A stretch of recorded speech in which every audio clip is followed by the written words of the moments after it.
Hello, this is Corey Minor Smith with Corey Empowers, and you have tuned into Mental Wealth Wednesday. It is the holiday season, and there is so much going on. We want to continue to spread joy and also information as it relates to mental health and wellness, and specifically severe mental illness. We have a very special guest today, Laura Craciun. And she is going to tell us about her advocacy, and we're going to talk a little bit about National Shattering Silence Coalition and just the great work that she has been involved in helping families who have a loved one or loved ones living with severe mental illness. You may have heard a lot in the news lately regarding Rob and Michelle Reiner, as well as Jubilant Sykes, the Grammy nominated opera singer. And there are other families whose names we may not know, such as the Baileys in Utah, where parents were killed by their adult child. No adult wants to think about necessarily death in general, but for sure not being killed by their children. Unfortunately, we have a lot of those cases, and you may have heard about those things in the news. But specifically with these cases, it involved individuals who were battling severe mental illness, whether it was no treatment, inappropriate or inaccurate or insufficient treatment, all the same, resulting in the death of loved ones.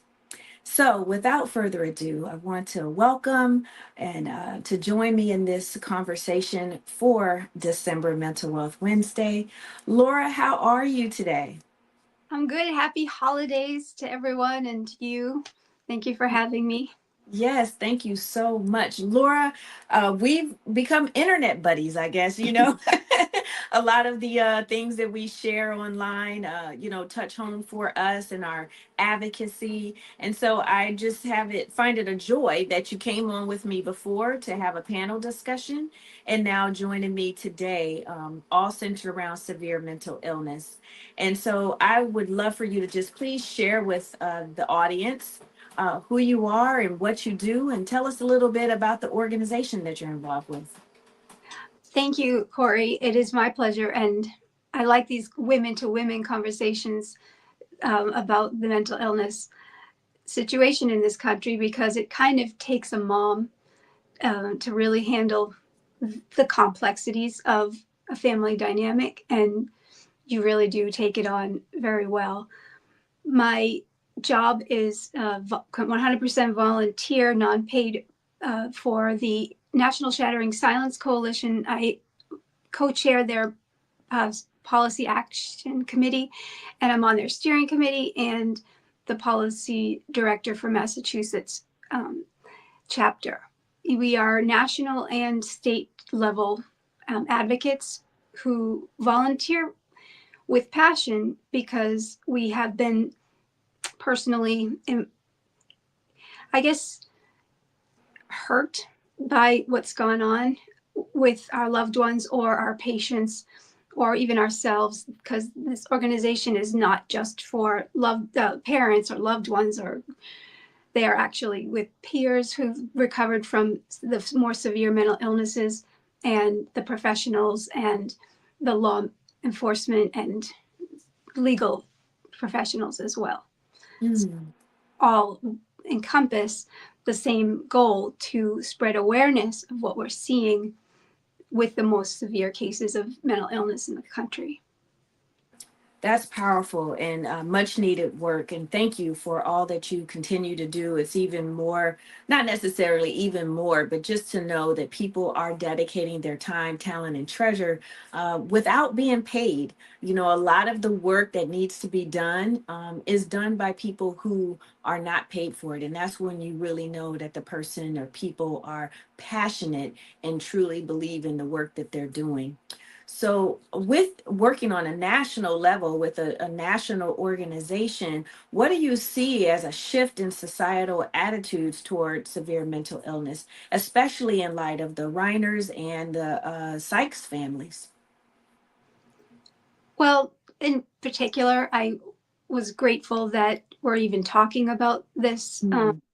because it is something affecting not just the Reiners, but so many families And it is something nobody really brings out to the open, even in the news. So what I think it did was got us talking. And first of all, that's the most important thing, because we are a country filled with intelligent beings who have jobs that are high pressured and intricate. And if we are given the knowledge that we need to do our jobs right, then we are one of the most successful nations.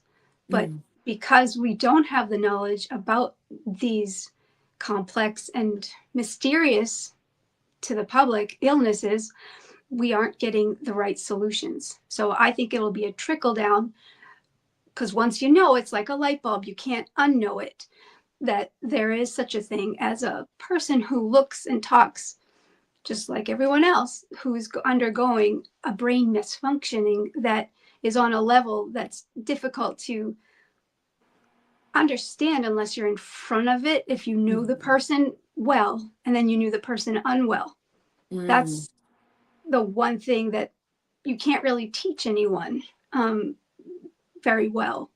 So that's what I was hoping would happen in terms of my work at NSSC. I was thinking, wouldn't it be great if we could get people to really see from a standpoint of lived experience and actual stories that are happening out there, what this looks like, feels like, and that way we can get going on policies and laws and even just common courtesies around the more severe mental illnesses. Yeah, acknowledging that this is very, very real. And many times I've heard, just situations where a person is dismissed for wanting attention or, being on drugs or alcohol, and those being the premise of their issues, which it could be, but also having the brain um, diagnoses, disease that is causing the psychosis. And ultimately, what distinguishes what we're talking about in terms of mental health and wellness is the experience of psychosis. So, thank you for sharing that. And I truly understand and recognize, and I believe that acknowledging severe mental illness as being something that really is real helps people to understand and have more compassion for people who are living with severe mental illness. And also, one point that came about from this was to warn family members or the society at large that in a moment's notice, you could be in grave danger. We, as a society, aren't aware of how many parenticides happen on a daily basis, and from untreated mental illness or undertreated, that they're walking around shocked afterwards. I didn't think this would happen in my neighborhood or in my family. Well, now we have a little bit of a window Right, nationwide because of this right. unfortunate tragedy. Right. And just understanding, also parents to children when the parent is ill.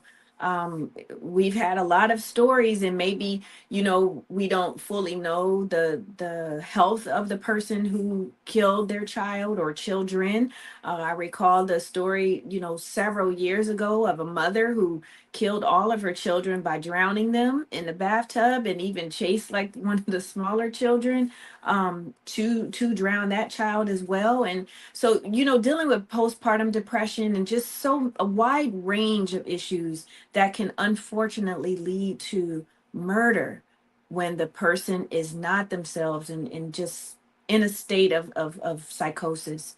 um what do you feel would be the best outcome for people who are family members or just loved ones in general who want to help continue to advocate, work with organizations like the National Shattering Silence Coalition and other organizations that are doing grassroots work to help families and loved ones to help a person who is living with severe mental illness? Well, I preface this by saying I hope this becomes more of a priority for SAMHSA and the the NAMI, National chapter and all the different national state chapters, that we focus more on the actual solutions that are out there for the more severe mental illnesses. It's been, I guess, the norm for all the advocacy groups who are very well funded to focus on common sense posts or announcements or billboards. It's not a real informative way to educate the public about things that are actually more prevalent and dangerous that are happening. The word anosognosia should be a household term. The definition of psychosis and the delusions and hallucinations that come with psychosis, false fixed beliefs that come with psychosis, these should be household terms that everyone is familiar with. And that it would be my hope, was that if you can start spreading more education about the more severe illnesses, they will inform the moderate to mild ones in a way that actually will surprise you how effective it would be nationwide. Because I myself suffer with bipolar, and I had a big education through trial and error and using the internet to try and help with my recovery. And all that research, all of it, was useless when it came down to my loved one, because the illness itself was in a more severe form. Yes. And I didn't know how severe it could get. It was a shock. And I do think this country needs that level of shock in order to actually make laws and policies that will really stop what we're seeing with the homelessness and the repeat hospitalizations and the crime and the drug abuse that's stemming from this unfortunately undereducated topic in the public. So that would be the number one. And then I would like psychiatric deterioration and suicide to be considered in the equal in the ER and in the community. When someone starts acting as if they are seeing things that aren't there, or paranoid about things that they shouldn't be paranoid about, this should be the red flag that suicide is, so that they can handle the situation in a way that is preventative instead of reactive. Because so much of our tragedies that come from these illnesses are just simply a lack of not knowing what they are until it's too late, both in the ER and in the public. And then IMD exclusion, institutes of mental, I actually forget the term. Institution of mental disease. Okay.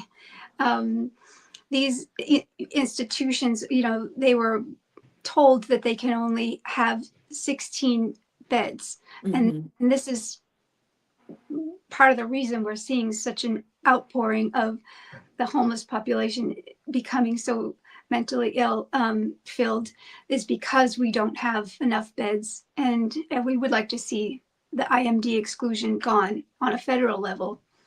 And then the assisted outpatient treatment. Nobody knows this law exists in the 48 states, including psychiatric professionals and legal professionals and sheriffs and law enforcement. The people that need to know this law don't even know it exists, don't even know what it is. So I'd like that to be a household knowledge, so that when everybody hems and haws and wrings their hands after the fact and says, well, this is terrible. Well, it could have been avoided. And here's how. You take a team of people, because it's not just one person that can handle a complex illness like this. Yeah. And that's what AOT is, a team accountable to a judge. So the team members are varied in their professions, more social, legal, and mental, all working on the same team under the guidance of a judge. And that has two benefits. One, you're talking about the whole person care, and two, you're talking about a judge who's slowly but surely educating himself through working together with medical professionals more about what this medical problem is. Right now, they're judging and making lifelong decisions without medical training, Mm. which is too much on the judge, too. Yeah. And they feel bad when they were dead wrong about their decision. So I want to promote more from the standpoint of I wish NAMI and Mental Health America and National Council for Mental Wellbeing and all the different mental health advocacy groups out there, SAMHSA at the top, Mm-hmm. Substance Abuse Mental Health Association of America, these groups taking on the more severe mental illnesses as an educational awareness, so that um, every county and every state would have an AOT running smoothly and everyone would know about it. So that's what I would wish for. Mm. Long So, answer. yes, tell us a little bit more about the outpatient treatment. Is that what AOT stands for? How Right. does that work? Well, it's called different things in different states. Um, there's, but that is the generic term, and people can look it up in Michigan and Texas and Ohio, where it is run beautifully. The law is written with best practices, but it is a law that's put on to an individual coming from a community member or a loved one or a medical professional, someone very close to the individual, that says, take a moment to look at this person, Mm. see what you think. And then they analyze with a team of professionals whether or not they think this individual would benefit from more support in the community. This means going to your appointments, whether it be peer support or group therapy or mental health therapy or psychiatric medications. All of these, if it is required, then you need a team of people to make sure you're going to these appointments. Mm. And what it is, it's all a lawyer, a judge, a clerk, a health, well, mental health therapist, a nurse, a psychiatric professional, and a peer who would be talking on your level uh, about these issues, all working as one team.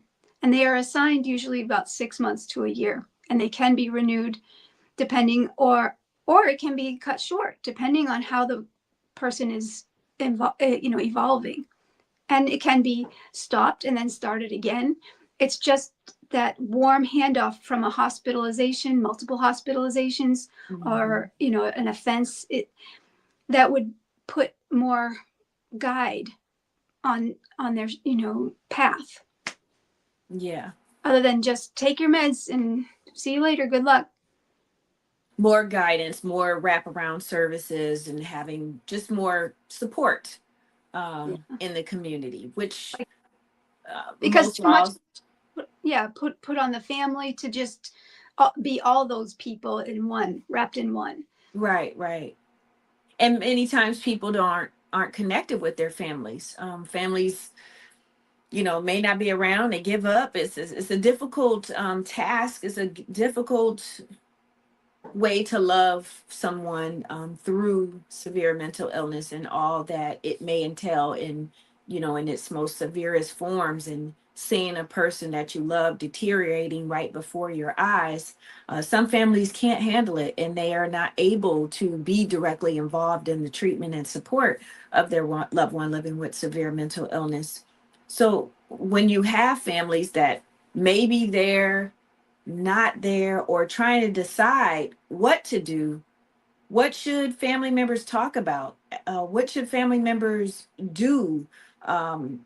If they can't be there for their loved one, or if they can be there for their loved one, or they're trying to decide what to do, What do you recommend for families to do when they have a loved one living with severe mental illness? Well, we can learn from the Reiner family.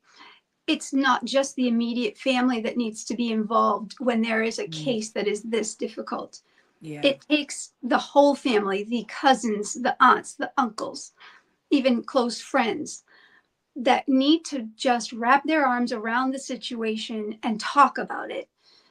Not just because of um, the family needs that, it's also because the parents, and I know this, become too, I guess it's called cognitive dissonance. They can't Mm. hold in their brain that someone they love could actually become a threat to Mm-hmm. their lives. Mm-hmm. And even as the threat is happening, they may not even properly keep the distance or, put the correct boundaries up. So that's Mm-hmm. therefore the reason families should be talking about this, not just the immediate families, but the outskirts of the families as well.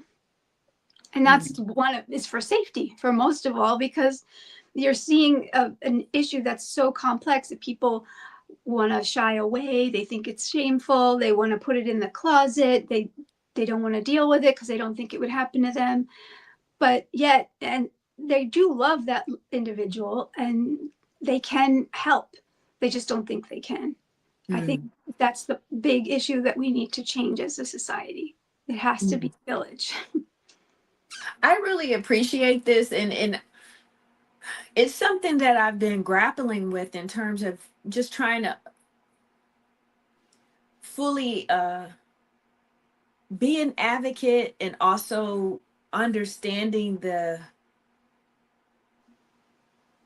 dangerous levels that this could take.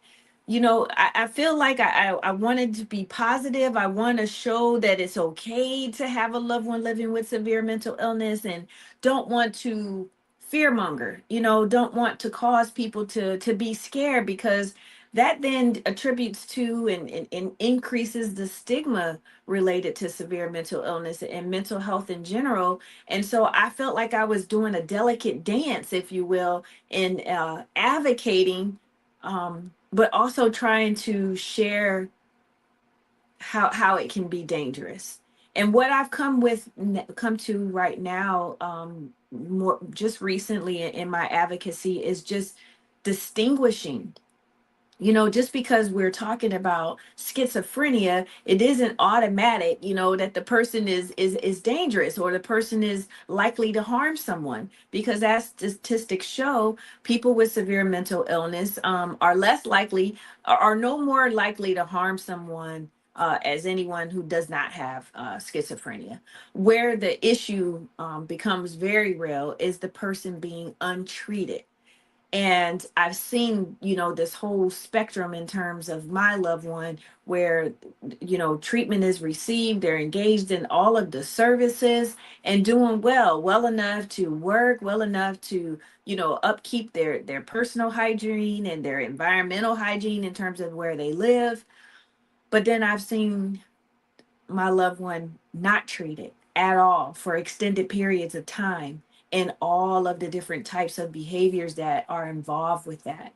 So, as you are moving forward with your advocacy journey, how do you help to educate others about the very real spectrum, if you will, of behaviors that a loved one could exhibit, and to help minimize, fear in terms of helping a loved one or helping someone that living with severe mental illness?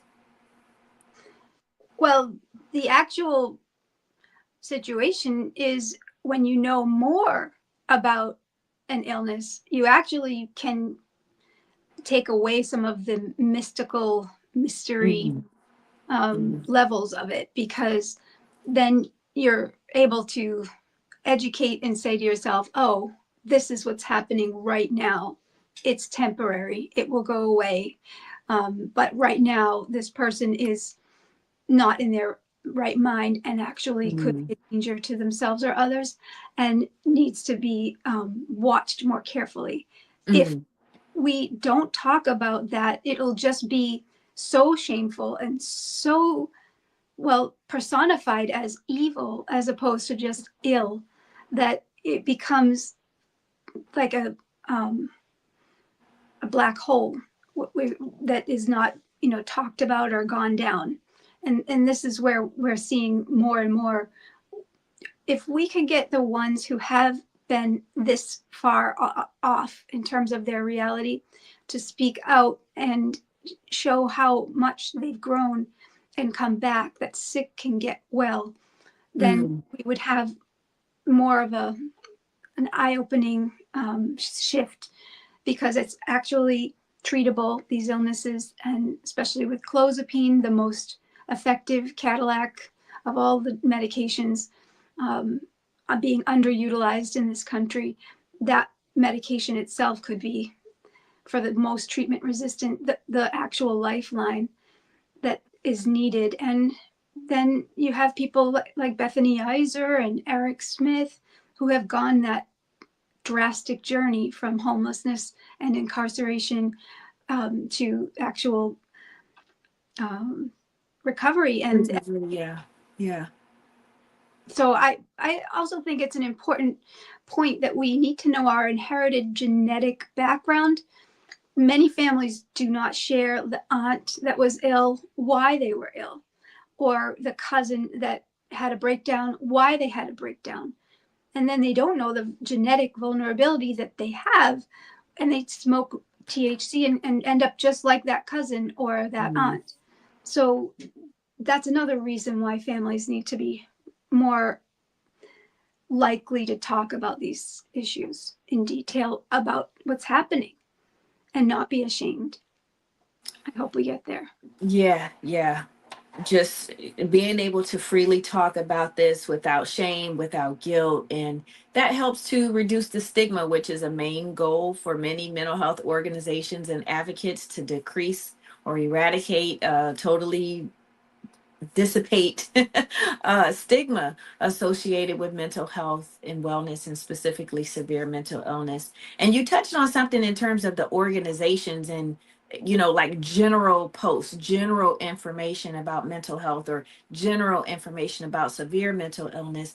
And I think we do a disservice to families and people who are living with severe mental illness when we don't talk about more of the details and more of the really real resources. I feel like severe mental illness gets lost in the shuffle. It gets drowned in this big ocean of information that's available about mental health and wellness, because we talk more generally about, like talk therapy and things of that nature, and that being sufficient to receive federal funds versus the federal funds that can go towards helping people with severe mental illness. So, priority, I believe you used that word. We really do need to make severe mental illness a priority from the federal level down to the local level, because local organizations are applying for these funds from the federal government. And if it's not a priority, then the programs they're creating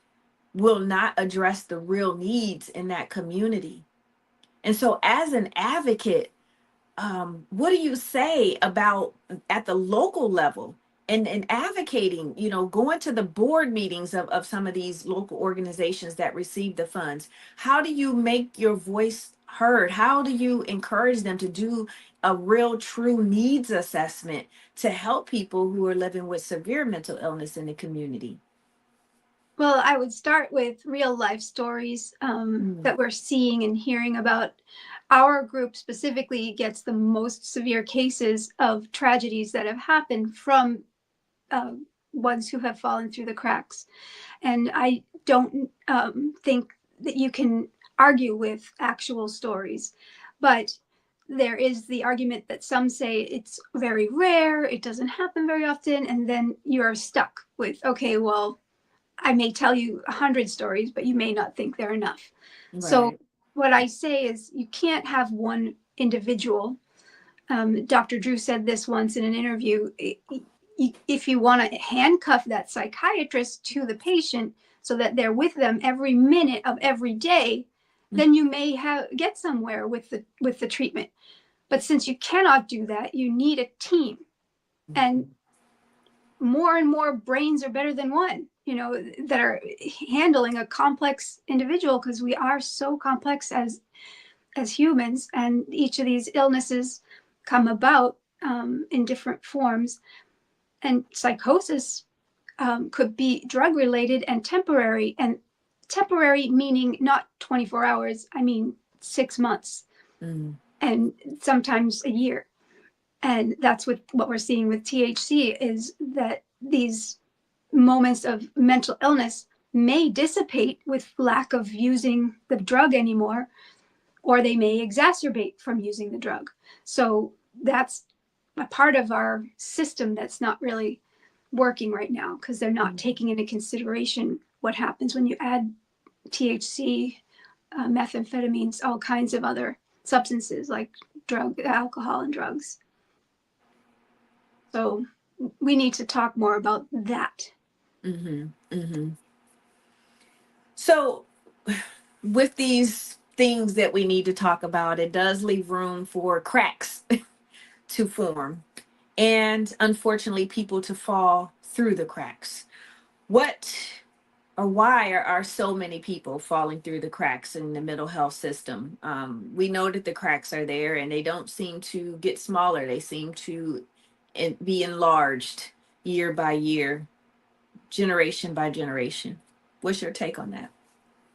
Simply because nobody really knows enough about psychosis and anosognosia. When you are aware that anosognosia, which I don't know if we explained in this interview yet, is a complete lack of awareness that you are suffering from a mental illness, a serious mental illness. It's a phenomenon that is difficult to wrap your mind around. But once you know it intellectually, you can ingest it and then adjust accordingly. And that way, from the top down or from the inside out, you can start developing plans and policies and decisions about a person with anosognosia, knowing what it is.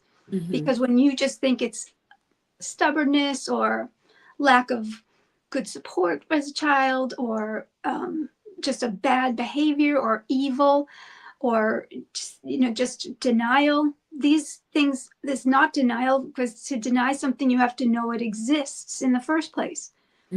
So when we get more educated, and we spread that education one person at a time, even I have a friend of mine who works at a sheriff's office, and she actually asked her staff members, her nurses, and actual staff members, do you know what anosognosia is?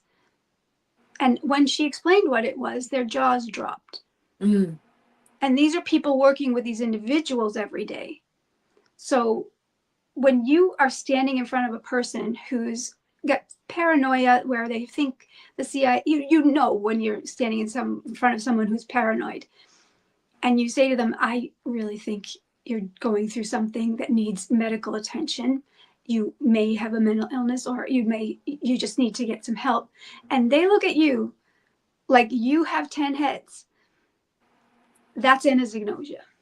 And it's nothing to do with not being a good enough friend or smart enough speaker or the right words. It's to do with the part of the brain that's not firing correctly.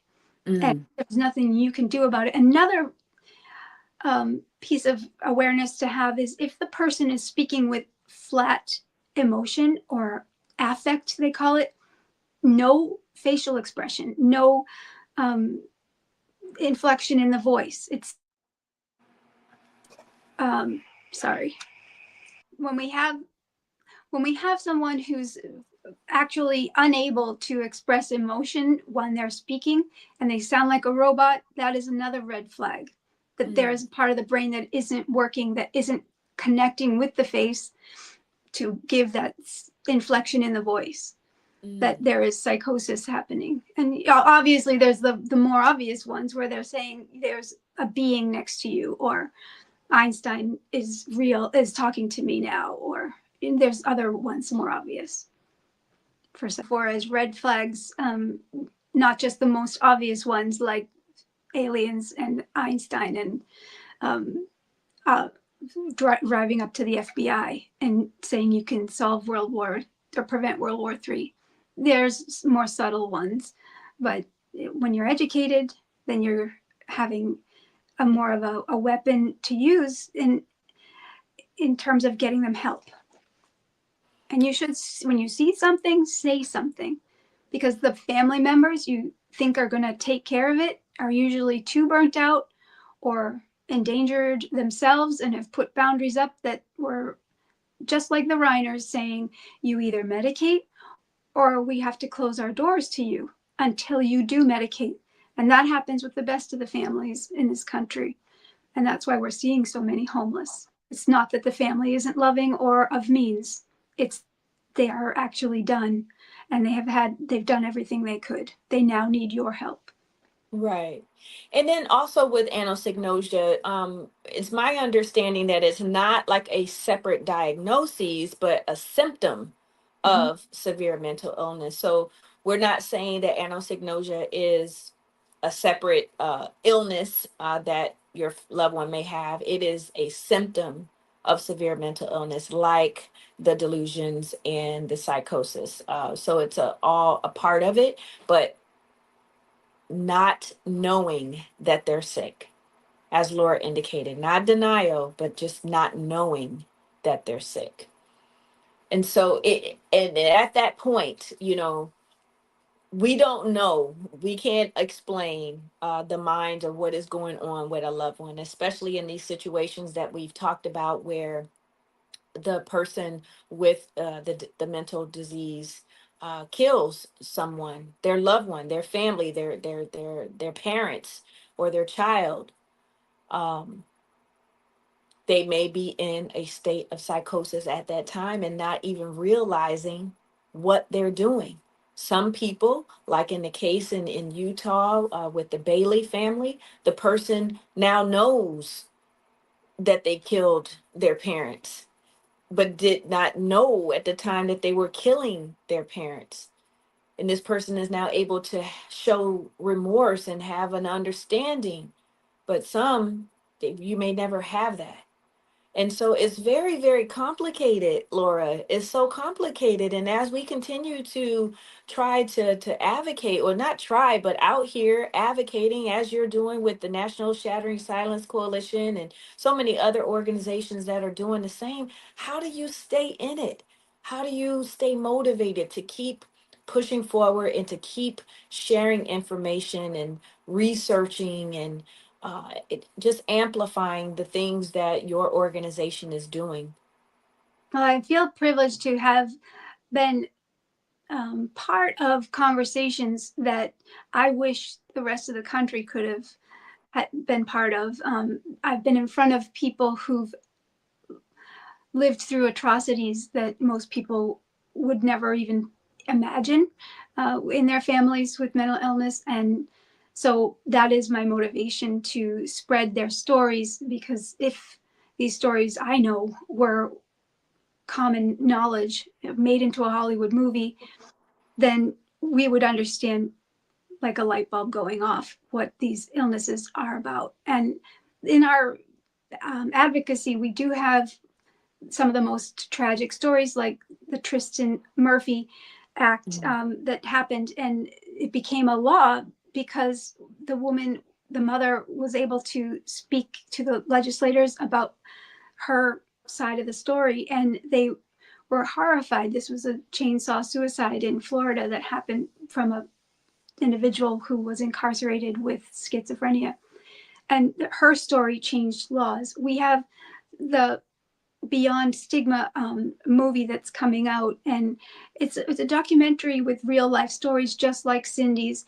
And the one that I think you're going to find more interesting is the Matt and Michael Stick story, where he killed his mother in a moment where he thought he was saving her, thought she Mm. was a demon filled woman that needed to be saved, and now is in recovery, is an artist, and is doing well in the community. He was able to recover with 9 years of hospitalization and treatment right away.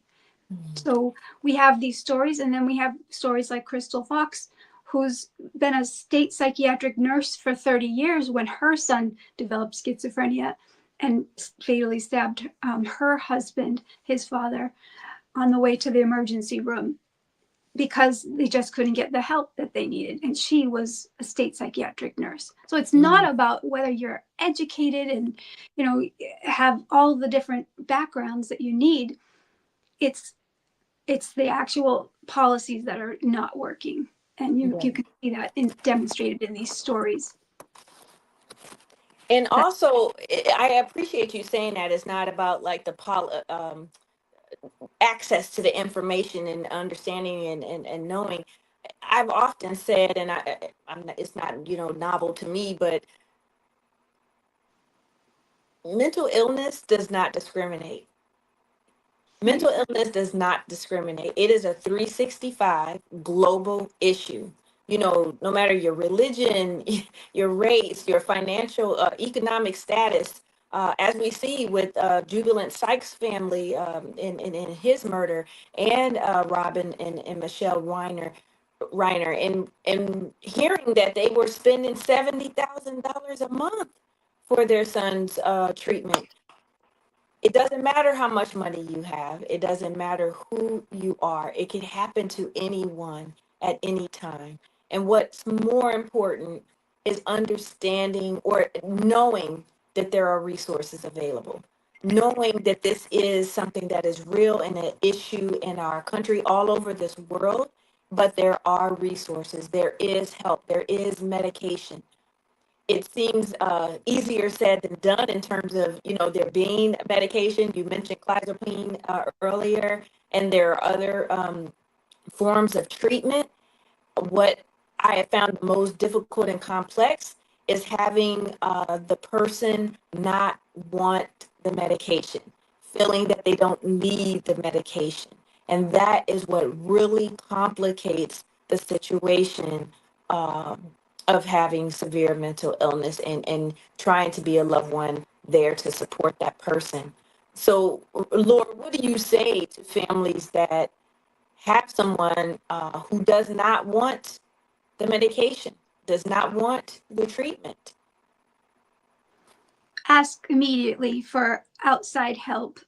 There's too much on your shoulders to be doing this alone. You definitely need other family members, neighbors, whoever is around you. You need to petition them for help. And I do believe Dr. Xavier Amador, the psychologist, has books and resources on his website on dealing with anosognosia directly one-on-one. But when you're trying to deal with something that is so dangerous, you do need other people around you. You hear it all the time with the tragedies.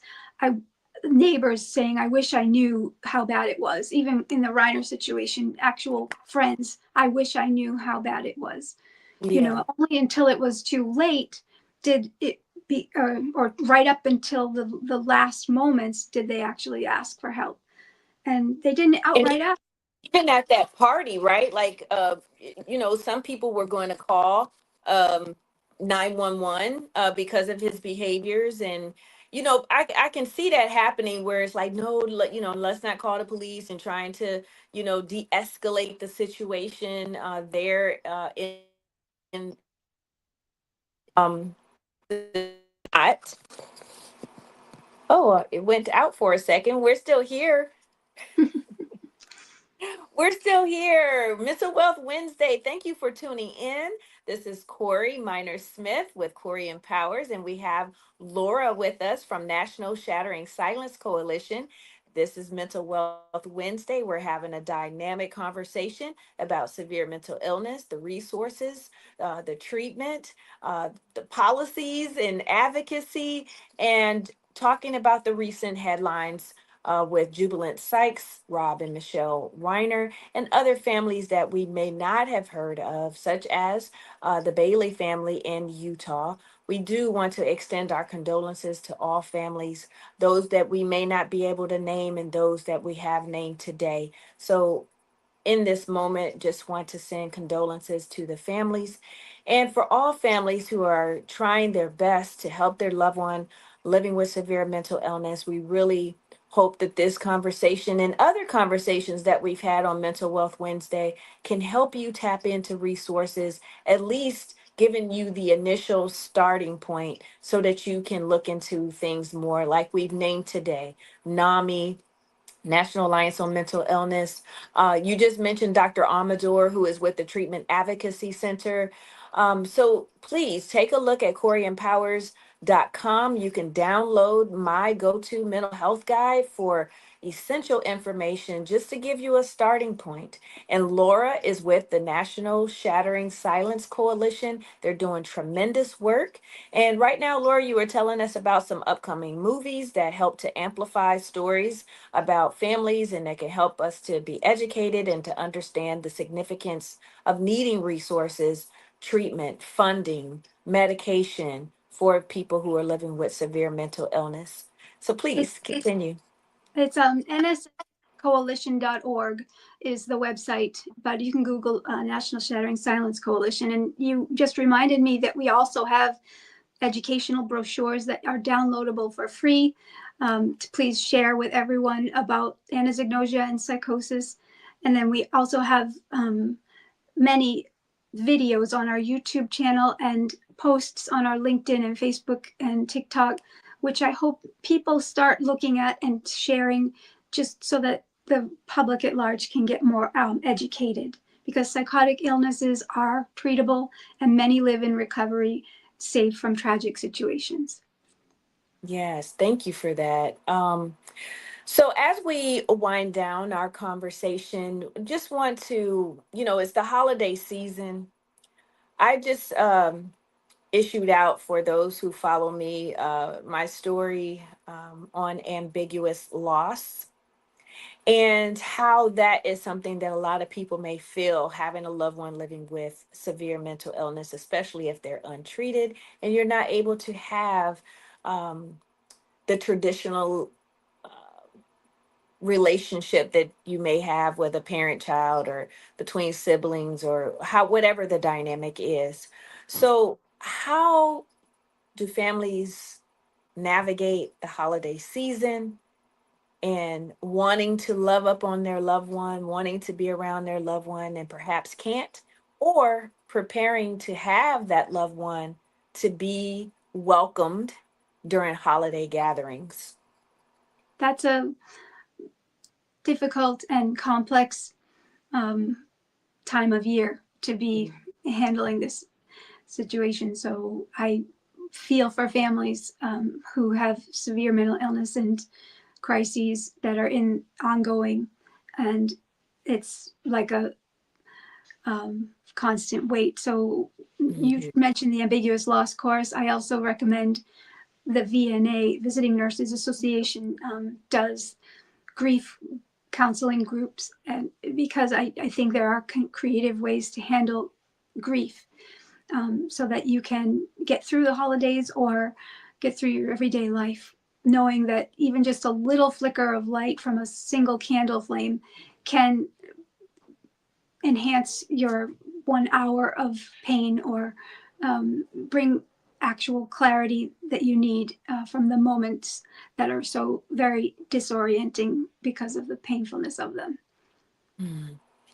And I just want to offer to not try too hard in this holiday season.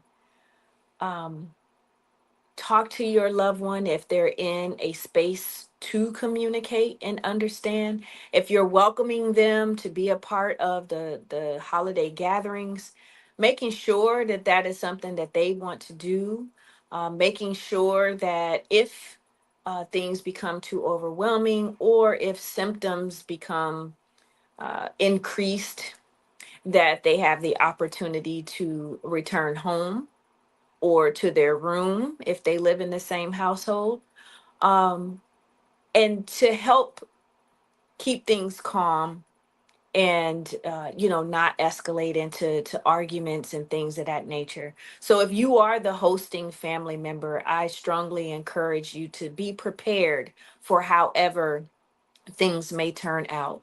For example, if your loved one starts to have very strong behaviors, argumentative with people, or having paranoia, or acting on delusions, that you have things in place to address that without it causing too much of a disruption with the rest of those who are gathered. And I'm sharing this from real life experience, not just like pulling this together on this call today. I'm just reflecting on having great times with my loved one and not so great times during the holidays, and how I had to manage and handle those situations without too much incident. So just be willing to accept however things may happen, but tapping into the love and affection that you have for your loved one, and inviting them in and being prepared to address any issues that may come about. We can plan all day long, but things don't always go as planned, and you need to be prepared to address anything that may not be part of the plan. What do you think about that, Laura? We've had to do plan A, B, and C, and sometimes D, for scenarios that could come up. And we felt Yeah. very confident coming into the holiday because we had taken precautions that we could somewhat settle back and enjoy the day now that we had these plans of actions if things didn't go well. Yeah. So just to explain, ambiguous loss, meaning a loss of someone is not a concrete loss where the person has died, but the person is physically there, but not psychologically there. So you may not have the same type of relationship that you have with that person, but they are still alive. And so that loss can lead to tremendous grief that you don't know how to deal with.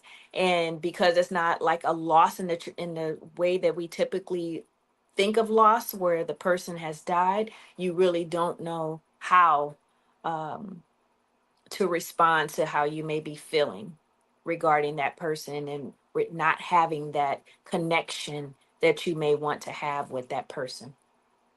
So, if you would like to know more about the ambiguous loss, I encourage you to go to the website of Treatment Advocacy Center, and also you can go to CoreyEmpowers.com and read the blog for December, which is about ambiguous loss. And at this time, I just thank everyone for tuning in to Corey Empowers Mental Wealth Wednesday.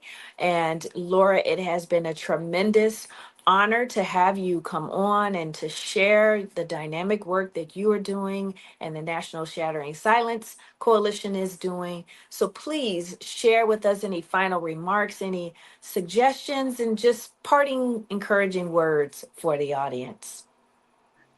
Well, I think you've said everything that needs to be said, especially in a womanly way, considering, we have Can't hear a you. family dynamic that we need um, to have involved in this very difficult issue.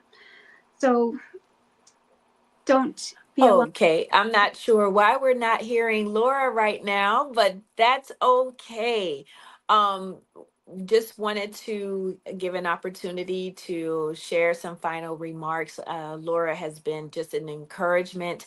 You can learn more about her with the National Shattering Silence Coalition and the great work that she is doing. I encourage you to follow up. And if you have questions, you can send them to cms@coreyempowers.com, and I'll be sure to get them to Laura.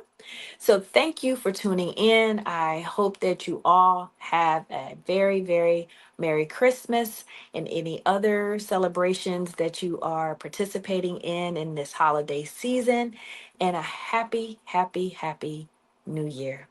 Thank you. Thank you.